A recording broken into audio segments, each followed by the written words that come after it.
So I want to share Hypha Studios Cheapside, which I went to. It has gone, but I still want to share some of my favourite pieces that stick in my mind. Firstly, with Millierborough, Snacking is Not. I just love the overall pub theme that had, or was presented for this. So with the landlord, and you could actually buy a beer and it would come out this way, and here's me trying to test how it works. I just want to see it operate. I didn't want to actually drink one. Yeah, so I'll wait till... Do a free one. Yeah, if I just see it move, that would be great, yeah. 1 pint, yeah? Sorry? 1 pint. Okay.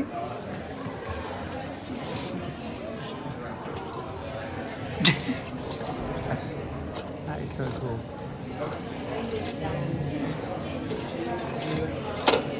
Get out of my Thank you so much. That's so cool. And over to Claudia Martinetti, which had a really strong presence with this nostalgic feel of Mr. Blobby. I really did enjoy. The piece was called Mr. Blobby's Boat Ride, and it is a fiberglass resin figure of the artists themselves riding what would have been like a little 20p machine or something, and you had these little coins that you could insert that you just saw somebody doing it. It was a kind of nostalgic and weird humour I enjoyed.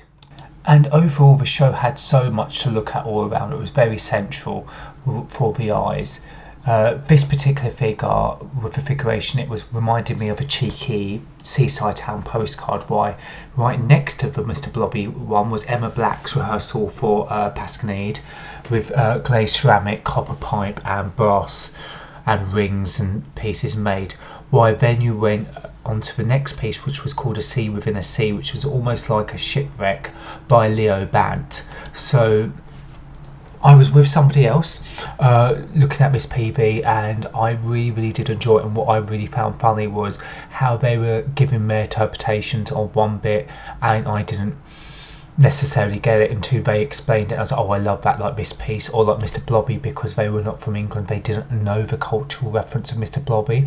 Or coming to this piece, which actually is titled Humbug, and all three of these were made out of sweets. We both agreed of the centrality of looking at something and you want to taste it, and actually being artwork made out of sweets, because you had rhubarb with custard head, sherbet lemon head and sugar lead, as well as Humbug, and they're all by the artist Sophie Lloyd as well.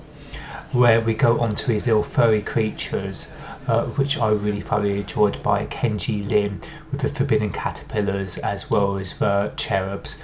They did slightly remind me of the Gremlins cats, and also having a chihuahua with their personality. Anyone who's had a chihuahua, even if you love them, will completely understand what I mean. So I really just enjoyed this one again. This went from wanting to taste something to actually wanting to stroke something and put it in your lap.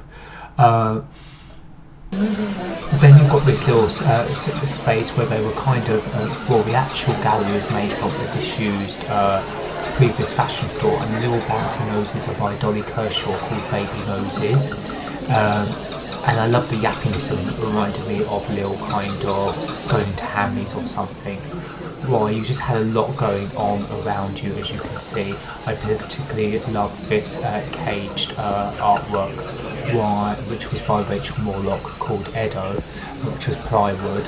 My friend did comment on the sausage called Roadkill, and it was Amy King Grosjean, which was, I thought, a clever piece as well.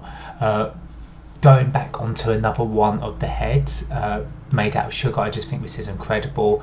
And then finally showing this kind of showpiece off piece, which was a video recording and just was very fun, by Tulani Helelo, I think is how it's called, and it's called You're a Winner Baby by At What Cost.